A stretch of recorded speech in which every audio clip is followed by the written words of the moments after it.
Hello friends, welcome to our channel more about pets. இன்றைக்கி நம்ம பார்க்க போகிற டாபிக் டைட்டில்லையே பார்த்துட்டு வந்திருப்பீங்க. பேர்ட்ஸ்க்கு கோல்ட் டிசீஸ் வந்தால் அதுக்கு எப்படி ட்ரீட்மெண்ட் கொடுத்து க்யூர் பண்ணலாம், இந்த கோல்ட் டிசீஸ் வராமல் வின்டர் அண்ட் ரெய்னி சீசனில் நம்ம பேர்ட்ஸை எப்படி பாதுகாக்கலாம், அப்புறம் இந்த கோல்ட் டிசீஸ் வந்தால் அதோட சிம்டம்ஸ்லாம் என்ன, இந்த கோல்ட் டிசீஸ்னால் பேர்ட்ஸ் இறக்கிறதுக்கும் சான்ஸ் இருக்கா, இதெல்லாம் பற்றி தான் நம்ம இந்த வீடியோவில் பார்க்க போகிறோம். நான் இந்த வீடியோவை ஏற்கனவே ஒரு 6 months பிஃபோர் போட்டேன். ஆனால் அதில் ரொம்ப கம்மியான இன்ஃபர்மேஷன்ஸோட ஒரு 1 minute இல்லை 3 minute தான் எக்ஸ்பிளைன் பண்ணியிருப்பேன். நம்ம சப்ஸ்கிரைபர் ஒருத்தர் தான் அந்த வீடியோ கீழே போய் ப்ரோ இந்த வீடியோ ரொம்ப சின்னதாக இருக்குது, கொஞ்சம் பெருசாக போடுங்கன்னு கமெண்ட் பண்ணியிருந்தாரு. அதனால் அவருக்காக தான் நாங்கள் இந்த வீடியோ போடுறோம். இது போல் உங்களுக்கும் ஏதாவது வீடியோ வேணும்னு நினச்சிங்கன்னா இப்போவே வந்து நம்ம கமெண்ட் பாக்ஸில் கமெண்ட் பண்ணுங்கள். அப்போ தான் எங்களால் அந்த வீடியோவை வித்தின் 1 month போட முடியும்.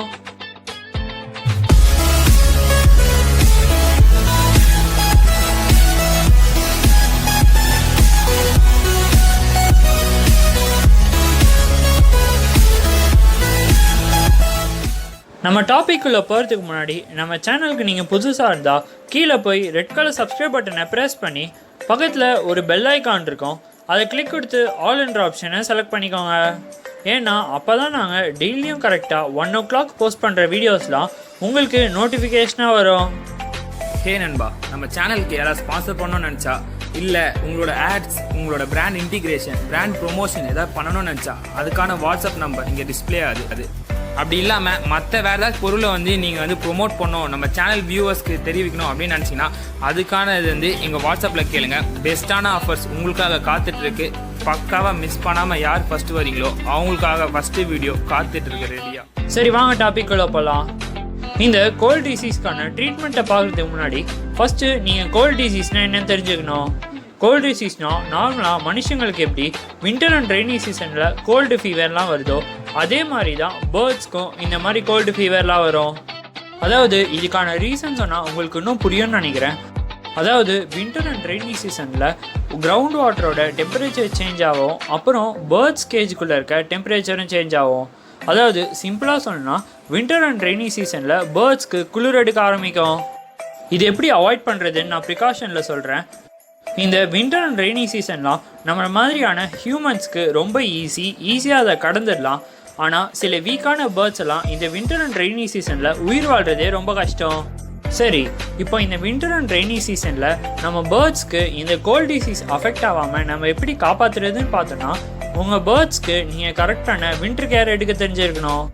அதாவது நீங்கள் பேர்ட்ஸ் வளர்க்குறீங்கன்னா கன்ஃபார்ம் அதை சம்மரில் ஒரு மாதிரி நீங்கள் கேர் எடுத்தாகணும், அப்புறம் வின்டரில் வேறு மாதிரி கேர் எடுத்தாகணும்.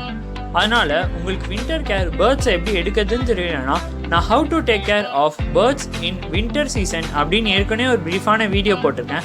அந்த வீடியோக்கான லிங்க்கையும் நம்ம டிஸ்கிரிப்ஷனில் ப்ரொவைட் பண்ணுறேன். அந்த வீடியோவை பார்க்காதவங்க உடனே போய் பார்த்துட்டு வாங்க. இப்போ நம்ம எப்படி வின்டர் கேர் எடுக்கணும்னா, நீங்கள் உங்கள் பேர்ட்ஸ் கேஜை இன்டோரில் வச்சுருந்தா பிரச்சனை இல்லை. ஆனால் அவுட்டோரில் இருக்கும்போது அந்த கேஜில் டெம்பரேச்சர் ஈஸியாக சேஞ்ச் ஆகும். அதனால் நீங்கள் பேர்ட்ஸ் கேஜை எப்போவுமே வார்மாக வச்சுக்க ட்ரை பண்ணணும். அதாவது குளிர்காலத்துலேயும் மழை காலத்துலேயும் நீங்கள் உங்கள் பேர்ட்ஸ் கேஜ் மேலே ஏதாவது தார்பாய் இல்லை கோணிப்பை ஏதாவது போட்டு க்ளோஸ் பண்ணி வைங்க. நீங்கள் சின்ன கேஜ் வச்சுருந்தீங்கன்னா முடிஞ்சால் வின்டர் அண்ட் ரெய்னி சீசனில் அந்த கேஜ் எடுத்து உங்கள் வீட்டுக்குள்ளேயே வச்சுருங்க. அப்புறம் நீங்கள் ஒரு பெரிய மாஸ் ப்ரீடிங் கேஜ் வச்சுருந்தீங்கன்னா அது ஃபுல்லாக தார்பாய் போட்டு க்ளோஸ் பண்ண முடியல, இல்லை கோணிப்பை போட்டு கூட க்ளோஸ் பண்ண முடியலன்னு நினச்சிங்கன்னா நீங்கள் உங்கள் கேஜில் ஜஸ்ட் சிம்பிளாக ஒரு எல்லோ கலர் குண்டு பல்ப் வாங்கி, அதாவது கோழி குஞ்செல்லாம் பொரிக்கிறதுக்கு யூஸ் பண்ணுவாங்க பாருங்கள், எல்லோ கலர் குண்டு பல்ப், அதை வாங்கி உங்கள் கேஜில் மாட்டி டெய்லியும் நைட் ஒரு 1 hour இல்லை 2 hour அதை ஆன் பண்ணி வைங்க. ஆனால் ஒரு முக்கியமான விஷயம், இந்த குண்டு பல்ப் வந்து பேர்ட்ஸை விட்டு கொஞ்சம் தள்ளி தான் இருக்கணும். நான் ஏற்கனவே சொல்லியிருந்தேன், இந்த வின்டர் அண்ட் ரெய்னி சீசனில் கிரவுண்ட் வாட்டரோட டெம்பரேச்சரும் சேஞ்ச் ஆகும்ட்டு. அதனால் நீங்கள் பேர்ட்ஸ்க்கு குடிக்கிறதுக்கு வாட்டர் ப்ரொவைட் பண்ணும்போது அதை கொஞ்சம் நல்லா ஹீட் ஆக்கி பாயில் பண்ணி உங்கள் பேர்ட்ஸுக்கு வைங்க. அப்புறம் மோஸ்ட்லி இந்த வின்டர் அண்ட் ரெய்னி சீசனில் நீங்கள் பேர்ட்ஸுக்கு குளிக்கிறதுக்கு தண்ணி வைக்க வேணாம். அப்படி வைக்கத்தான் இருந்தாலும் வீக்லி ஒன்ஸ் இல்லை மந்த்லி ஒன்ஸ் வைங்க போதும். அப்புறம் லாஸ்ட்டாக வின்டர் அண்ட் ரெய்னி சீசனில் உங்கள் பேர்ட்ஸுக்கு நீங்கள் புதினா கொத்தமல்லி அவ்வளோவா கொடுக்காதீங்க. ஏன்னா அது ரொம்ப குளிர்ச்சியான பொருள். அதனால கூட உங்கள் பேர்ட்ஸ்க்கு கோல்ட் அண்ட் ஃபீவர் அஃபெக்ட் ஆக நிறைய சான்ஸ் இருக்குது. அப்புறம் முடிஞ்சால் வேணும்னா நீங்கள் இந்த ஸ்டெப்பை ஃபாலோ பண்ணிக்கலாம். என்னென்னா இந்த வின்டர் அண்ட் ரெய்னி சீசன் ஆரம்பிக்கிறதுக்கு ஒரு 10 days முன்னாடியிலேருந்தே உங்கள் பேர்ட்ஸுக்கு நீங்கள் டெட்ராசைக்ளின் டேப்லெட் கொடுக்க ஆரம்பிச்சிருங்க. அதை எப்படி கொடுக்கணும்னு நான் ட்ரீட்மெண்ட்டில் சொல்கிறேன், அதனால் இந்த வீடியோ ஸ்கிப் பண்ணாமல் ஃபுல்லாக பாருங்கள்.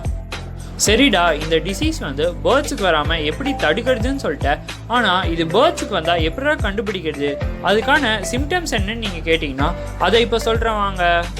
இப்போது இந்த கோல்ட் டிசீஸ் வந்து ஒரு பேர்ட்ஸுக்கு வந்துச்சுன்னா அந்த பேர்ட்ஸ் வந்து ஒரே இடத்துல சொங்கி மாதிரி உக்காந்துட்டு இருக்கும். நார்மலாகவே நீங்கள் பேர்ட்ஸ் தூங்கும் போது பார்த்தீங்கன்னா அதோட பீக்கை அதோட முதுகில் வச்சு தான் தூங்கும். ஆனால் இந்த கோல்ட் டிசீஸ்னால அஃபெக்ட் ஆன பேர்டை நீங்கள் பார்த்தீங்கன்னா அதோட பீக்கை மோஸ்ட்லி ஃப்ரண்ட் சைடில் வச்சுட்டு தான் தூங்கும். அப்புறம் இந்த கோல்ட் டிசீஸ்னால அஃபெக்ட் ஆன பேர்டு வந்து ரொம்ப ஆக்டிவாகவே இருக்காது. எப்போவுமே வந்து ஃபுட் எடுக்கும், அதுக்கப்புறம் அது பெச்சில் போய் தூங்க ஆரம்பிச்சிடும். அதை நீங்கள் காலனி ப்ரீடிங்கில் போட்டால் கூட அதுங்க ப்ரீட் பண்ணுறது ரொம்ப கஷ்டம். அப்புறம் இந்த கோல்ட் டிசீஸ்னால அஃபெக்ட் ஆன பேர்டு தூங்கிட்டு இருக்கும்போது பார்த்தீங்கன்னா அதோட டெயில் ஃபெதர்ஸ் மட்டும் ஷேக் ஆகிட்டே இருக்கும். நெக்ஸ்ட்டு இந்த கோல்ட் டிசீஸ் வந்து கிரிட்டிக்கலான ஸ்டேஜுக்கு போகும்போது உங்கள் பேர்ட்ஸ் கொஞ்சம் கொஞ்சமாக மனுஷங்களை மாதிரி ஸ்னீஸ் பண்ண ஆரம்பிக்கும், அதாவது தும்பிக்கிட்டே இருக்கும். நெக்ஸ்ட்டு இதுதான் ரொம்ப முக்கியமான விஷயம் என்னென்னா, நம்ம மனுஷங்களுக்கு கோல்டு ஃபீவர்லாம் வந்தால் ஈஸியாக அது சரியாயிடும். ஆனால் இந்த பேர்ட்ஸுக்கு வந்து இந்த கோல்டு ஃபீவர் நீங்கள் கண்டுக்காமல் அப்படியே விட்டிங்கன்னா அதனால் அந்த பேர்ட்ஸ் டெத் ஆகிறதுக்கு கூட நிறைய சான்ஸ் இருக்குது. அதனால் இந்த கோல்ட் டிசீஸ் வந்து நார்மலாக மனுஷங்களுக்கு வர மாதிரி தான்ட்டு நீங்கள் விட்டுறாதீங்க. நெக்ஸ்ட்டு இப்போ நம்ம இந்த கோல்ட் டிசீஸ்க்கான ட்ரீட்மெண்ட் என்னன்னு பார்த்தோன்னா, நீங்கள் ஃபஸ்ட்டு அந்த கோல்ட் டிசீஸ்னால் அஃபெக்ட் ஆன பேர்டை தனியாக ஒரு ஹாஸ்பிட்டல் கேஜில் எடுத்து செப்பரேட் பண்ணுவீங்க. நீங்கள் எப்போவுமே பேர்ட்ஸை லார்ஜ் ஸ்கேலில், அதாவது பேர்ட்ஸ் ஒரு 10-15 வச்சுருந்தீங்கன்னா அதுக்கு கன்ஃபார்ம் ஹாஸ்பிட்டல் கேஜ் வச்சுருக்க வேண்டியது ரொம்ப அவசியம். ஒன்றும் இல்லை, ஒரு சின்ன செப்பரேட் கேஜ் வாங்கி வச்சுக்கோங்க. அதாவது நீங்கள் வளர்க்குற பேர்ட்ஸில் எதுக்காச்சும் ஏதாவது டிசீஸ் அஃபெக்ட் ஆச்சுன்னா அந்த பேர்ட்ஸை மட்டும் செப்பரேட் பண்ணி அந்த ஹாஸ்பிட்டல் கேஜில் வைங்க. அதுக்கப்புறம் ஃபர்தராக நீங்கள் ஹாஸ்பிட்டல் கேஜில் வச்சு அந்த பேர்ட்ஸ்க்கு ட்ரீட்மெண்ட் கொடுக்கலாம். இதே மாதிரி இந்த கோல்ட் டிசீஸ்னால அஃபெக்ட் ஆன பேர்டை ஹாஸ்பிட்டல் கேஜில் வச்ச பிறகு நீங்கள் அந்த கேஜை இன்டோரில் தான் வைக்கணும், அதாவது வீட்டுக்குள்ளே தான் வைக்கணும். ஏன்னா இந்த டைமில் நீங்கள் அந்த பேர்டை வார்மாக வச்சுக்க வேண்டியது ரொம்ப அவசியம். முடிஞ்சால் அதோட கேஜில் நான் முன்னாடியே சொன்ன மாதிரி எல்லோ கலர் குண்டு பல்ப் வாங்கி டெய்லியும் ஒரு 1 or 2 hours போட்டு விடுங்க. அப்படி அந்த பேர்ட் தனியாக இருக்கும்னு ஃபீல் பண்ணிங்கன்னா நீங்கள் அது கூட வேறு அதோட பேர் இல்லை வேறு ஏதாவது பேர்டை கூட போட்டு வைக்கலாம். ஏன்னா இந்த கோல்ட் டிசீஸ் வந்து மோஸ்ட்லி ஒரு பேர்ட்ஸ்லேருந்து இன்னொரு பேர்ட்ஸுக்கு ஸ்ப்ரெட் ஆகாது. அப்புறம் நீங்கள் டெட்ராசைக்ளின் 250 mg வாங்கிக்கோங்க, அதுவே இந்த பேர்ட்ஸ்க்கு போதுமானது. அந்த டெட்ராசைக்ளின் டேப்லெட் வந்து ஈஸியாக ஓப்பன் பண்ணுற மாதிரி தான் இருக்கும். அதனால் அது டியூப் ஷேப்பில் இருக்கிறதுனால நீங்கள் 2 சைடும் பிடிச்சி ஓப்பன் பண்ணிங்கனாலே உள்ளே ஒரு ஒயிட் கலர் பவுடர் இருக்கும். அந்த பவுடரில் பாதி அளவு எடுத்துக்கிட்டு அதை 1 லிட்டர் ஆஃப் வாட்டரில் கலந்துக்கோங்க. அப்புறம் ஒரு முக்கியமான விஷயம், அந்த வாட்டர் வந்து ஓரளவுக்கு பாயில் பண்ணதாக இருக்கணும். அந்த வாட்டர் எடுத்து நீங்கள் அந்த அஃபெக்ட் ஆன பேர்ட்ஸ் கேஜில் வைங்க அது குடிக்கிறதுக்காக. அப்படி அந்த பேர்ட்ஸ் அந்த வாட்டரை குடிக்கலைன்னா நீங்கள் அந்த வாட்டரை இன்ஜெக்ஷன் எடுத்து உங்கள் பேர்ட்ஸ்க்கு ஹேண்ட் ஃபீட் பண்ண வேண்டியதாக இருக்கும். அப்படி அந்த பேர்ட்ஸ்க்கு இந்த வாட்டரை ஹேண்ட் ஃபீட் பண்ணுறதா இருந்தால் நீங்கள் ஒரு 2 to 3 டாப்ஸ் வந்து மார்னிங் ஒரு தடவை, ஈவினிங் ஒரு தடவை, இதே மாதிரி 5 to 10 days பண்ணால் போதும். அதுக்கப்புறம் உங்கள் பேர்ட்ஸ் வந்து ஆட்டோமேட்டிக்காக அந்த டிசீஸ்லேருந்து க்யூர் ஆகி ஹெல்த்தியாக மாறிடும். அதுக்கப்புறம் அந்த பேர்ட்ஸை நீங்கள் எடுத்து நார்மல் கேஜிலே போட்டுடலாம். ஓகே ஃப்ரெண்ட்ஸ், இது வரைக்கும் என்னோட பஜ்ஜிக்கு ஒன்றுக்கு தான் இந்த கோல்ட் டிசீஸ் வந்துருச்சு. நான் அப்போ பிகினராக இருந்ததுனால என்னால் அதை காப்பாற்ற முடியல. அதுக்கப்புறம் என்னோட இன்னொரு காக்டெயிலுக்கு வந்தது. நான் எப்படி அதுக்கு ட்ரீட்மெண்ட் கொடுத்து க்யூர் பண்ணணுன்னு கற்றுக்கிட்டு அதை க்யூர் பண்ணிட்டேன். அதுதான் உங்களுக்கு இந்த வீடியோவில் என்னோடய எக்ஸ்பீரியன்ஸாக ஷேர் பண்ணியிருக்கேன். இந்த வீடியோ உங்களுக்கு யூஸ்ஃபுல்லாக இருக்கும்னு நினைக்கிறேன். அப்படி யூஸ்ஃபுல்லாக இருந்ததுன்னா நம்ம வீடியோக்கு ஒரு லைக் கொடுங்க. அப்புறம் உங்கள் ஃப்ரெண்ட்ஸ் யாராச்சும் அவங்க பேர்ட்ஸ்க்கு இந்த கோல்ட் டிசீஸ் வந்துச்சா இல்லையா, இல்லை அது எப்போ பார்த்தாலும் தூங்கிட்டே இருக்குன்னு நினச்சிருந்தாங்கன்னா அவங்களுக்கு இந்த வீடியோவை ஷேர் பண்ணுங்கள்.